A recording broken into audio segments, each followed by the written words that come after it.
saw the article about the lawsuits in Texas about our our voter ID legislation, and my first instinct or my first thought was, this is still a deal. I thought we'd finished that. We did that. We won. We had voter ID. We've gone through a couple of elections where voters were required to show their ID, and everything went really well. It's been settled. It's gone up. I think it went up to the Department of Justice, and they tried a few things, and then I lost track because it was over. It was done. But no, it's not, because the leftist tactic that always bites us in the butt is that it's not over until they win. They don't stop fighting until they win. And they do this on every single issue. The thing on voter ID in Texas, they're still suing Texas, and Texas is still having to defend itself against this lawsuit about how our voter ID thing is racist, because they got one judge in one district down on the border to agree that the voter ID law was most likely racist.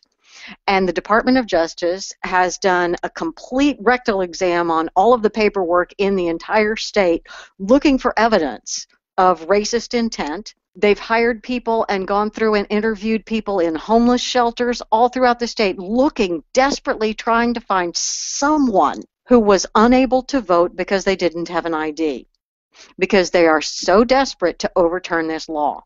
They haven't succeeded in finding anyone, and they haven't succeeded in finding any documentary evidence.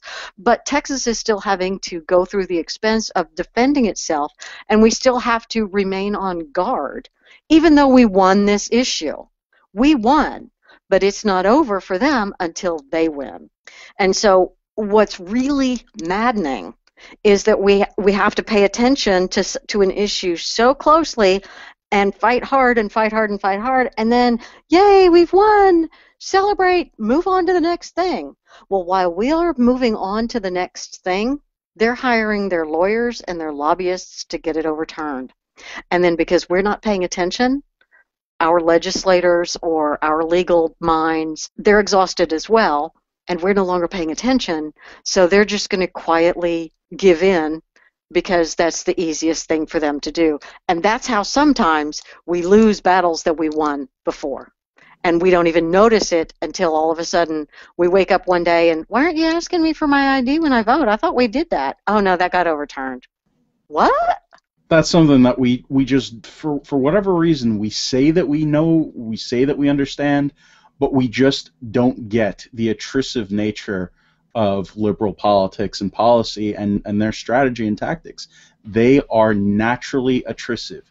They go over time, slowly at first, and then eventually they hit their home runs. But they are all about attrition.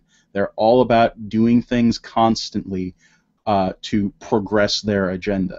That's just how they play. And let's look at issues like voter ID that are still apparently not settled, even though there might have been victories. The abortion law in Texas, the legislation that was passed in 2013 session that made Wendy Davis name in Texas, is still being debated, is still being litigated, is it not? Sadly, yeah. I mean, how do we kill? I mean, do we need a silver bullet? Do we need a steak? Some garlic? There's zombie issues that keep coming up again and again and again. They are the undead issues, and immigration is going to be this way. We'll never settle immigration. It will never be an issue that has a complete and final disposition unless the left wins. Science is settled on climate change. One point I want to make is you guys are talking about legislation, things that are still in legislation, they're trying to pass it or overturn it. Once that fails, they don't give up. Once everything's gone through the legislation, it's gone to the Supreme Court, they'll find another way to attack it.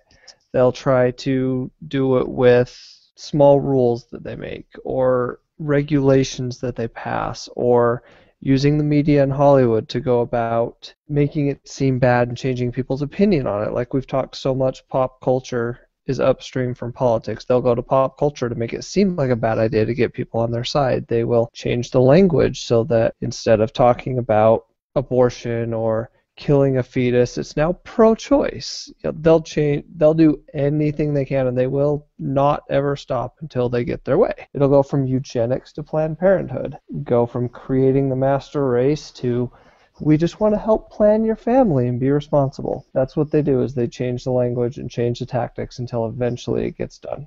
And as far as the lawsuit end of it goes, it's important to us to win national elections for this reason. The executive branch that appoints all the federal judges needs to be the one in control. Conservatives need to be the ones in control of that process. You cannot tell me, regardless of what, some Supreme Court misjudgments some of our presidents on the right have made, you cannot tell me that, say, a Romney, I can say that because he's out now, that a Romney would appoint more, liberal judges to the federal bench than, say, a Hillary Rodham Clinton. You cannot tell me that that is the case. And with those, every liberal federal judge that gets appointed is waiting for zombie cases to hit his desk and to hit his court and to be able to make law from the bench over these issues where they have been settled. We've seen it time and again. A legislature will act, a lawsuit will come up, a judge will overturn it, and the people's will is out the window. We have to get the judges. We have to get the executive branch in order to get the judges. Well, and I think it's important that we remember everybody is wired differently. So if you are a really fiery personality and that fits you, by all means, go for it. But for others of us who are not wired that way, we don't want to be in constant outrage. And we can reach people that you can't. So let's remember that, and let's practice a little bit of acceptance on our own side, and just realize that we all have different styles of sharing our beliefs too.